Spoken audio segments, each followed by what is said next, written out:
How's it going, guys? This is Jared again, and today we're here to take a look at the project over here, to which I assigned is pattern E, and I've actually figured out it's a pretty easy one for me to start with, because while we're starting it, I want to write a function that draw an entire graph, an entire square. This filled with one color. So here's what I did. First off, I change the fill color of the pen, and I begin to fill.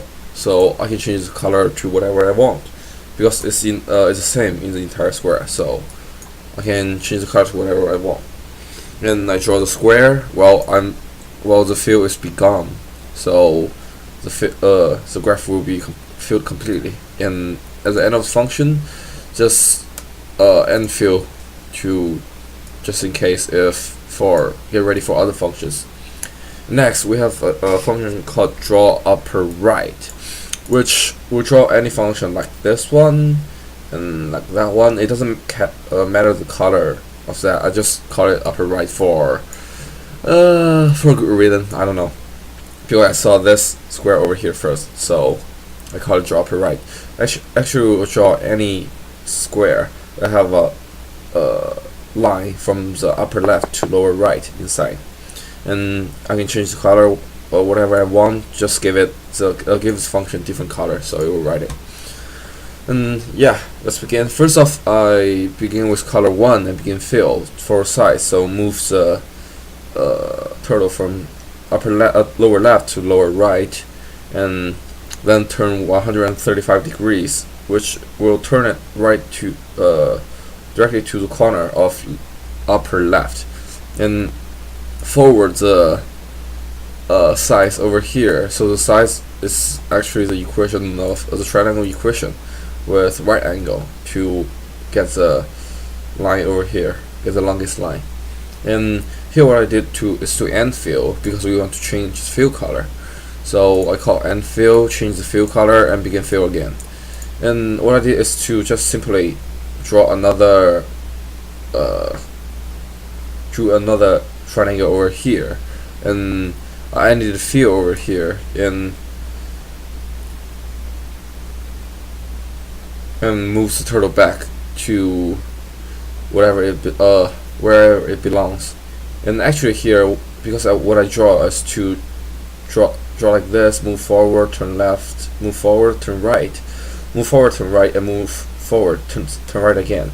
So at this point, actually I can begin to write to draw another square. But the thing is that the line on the very left of the square is not written. So I end the fill, came back to fill the line again, and rest the turtle right at wherever it started. And I have other functions to help the turtle move forward, and we'll talk about later. And the draw upper left is pretty much the same, only it's changed I changed the method of drawing it from I changed the pattern of drawing it to from like this one: move forward, turn left, move forward, turn left again 135 degree, and move forward, turn right, move forward. So at this point we just have to move the turtle back.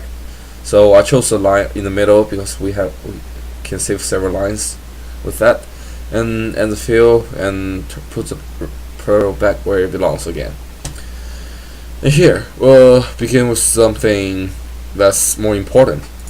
Well, the upper three functions that I mentioned is all basic and helper functions for something bigger, and it's like part of the clock. And here let's draw the clock. And here it's called draw diamond. It's like the shape over here is a diamond. So first off, I want to draw upper left to move it to draw the lower left square over here, and move the pen forward, draw the upper right, and change row is another method that I will go into it later, and change it to the next line over here and draw that.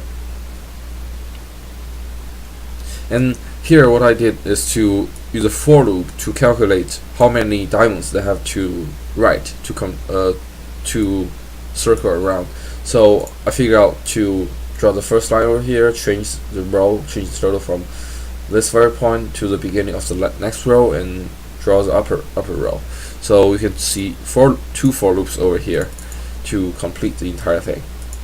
And pin backward the cell size is to after the for loop I want the turtle to rest at just like it rested after draw any of the functions, so it won't mess up.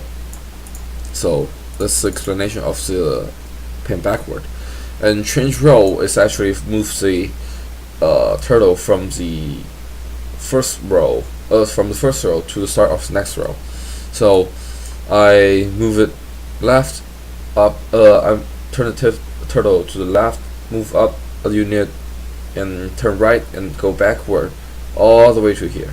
So I figured the length of it is the cell size, which is the size of one square, and times row length. It tells us tell me how many squares are there, -1. So because I'm not outside of the square, so just move it backward from this the row length -1.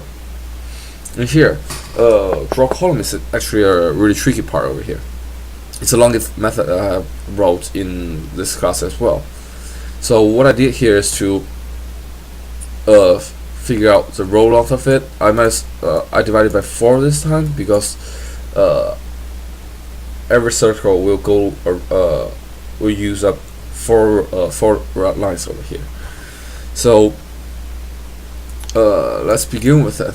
And for K in range 2, draw a full size over here. So this is these two squares, and draw the upper right, upper left, and keep going forward.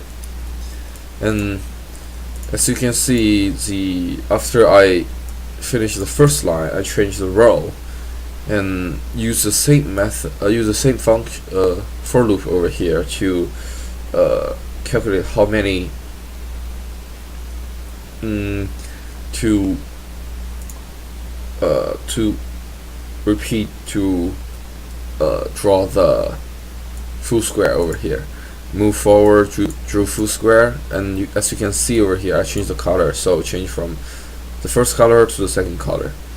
And after that, and after I drew all of the length over here, drew all of the columns over here, I go to the very top of the column, and it's just like what I did to the opposite from the bottom of the column. So that's what I did. I draw the entire column over here between the diamonds, right there. And here I call a method I call draw entire pattern, which have a lot of arguments to be thrown, because I will have to throw it to the draw diamond, change row, draw column methods. And here what I did is to repeatedly draw a diamond and change row, draw a column. I want to do that again because I want to draw the entire graph that is present over here. And I'll explain the change line method function after I explain the repeat part over here. So what I did is to draw a diamond and column twice, so it will lead us right to here, and draw the diamond again and change the row back to where it started, where the next pattern should start. And actually it's pretty simple. Let's go to the next function. It's called change line. So change line is actually a function that I wrote to change from after I drew enough, I drew one line, like I finished one function, I want to move it from the start of this one to the start of the next line, which is right here. So what I did is to forward row length times cell size, which will lead me to this corner over here. I mean, this is a little bit lower than that corner over here. Turn right and forward the size of row length times cell size. And here I can move it that much is because that the I have in the draw column function, I think in the draw repeat pattern function over here, I already changed the row, so which actually will make the turtle start over here, and after this forward over here, the turtle will be right at the upper right corner, and turn right forward to the size and times row length times cell size, and turn left, so it will go to the beginning of the next row. And here is the draw entire. It's draw the entire pattern that is required, something like this. Yeah, just to repeat pattern multiple times. And what I have to do is to change the second and third color, so it will make it look more better. I mean, it will look much better. And here, I calculated the 0 point of the that the pen have to go to, because otherwise the big pattern will to the upper right of the screen, which we can't see. So that's what I did here. Calculate the row length of the entire 0 point that the pen should go, and make it go there. And in the for loop, I use two for loops. So one is for row, one is for lines. And here is to test which color that I have to change between the rows and lines. And here you can pause it over here to check my logic over here, and I actually took a long time over here to figure out exactly which ones that I have to test for in order to get a good one to make it looks good. And here you can see I throw color in different different color over here. One is color 2, one is color 1. I forgot why I give it color 2 first, but yeah, I'll just leave it as the same thing. And after choosing entire pattern, I use a change line, so I will make the turtle from all the way up there to over here, just in case if someone terrible want to draw the pattern again. So here, and I have several functions that help me to set up the screen, and I changed the tracer to 0.0, so 0.0, so it will have no time while it's running it. It will just complete the calculation and give it to me. And I gave the 3 color 0, color 1, color 2 to this color because I really like this color and the pattern that it drew. So yeah, let's begin. And I also gave the cell size, row length that we have been mentioned all the time before earlier in the video, and call the entire, and here we go. Let's try it out. It might take a while it's calculating the entire pattern, and here it goes. And yeah, 4 lines over 4 rows and 4 lines over here entire, and change the color between them. And the basic color stay the same as the cyan. I think it's cyan or blue over here. Remains the same, and well, it looks pretty good. And that's all for the project. And thank you guys very much for watching. Don't forget to subscribe and like and comment if you like. And I'll see you legends in the next one.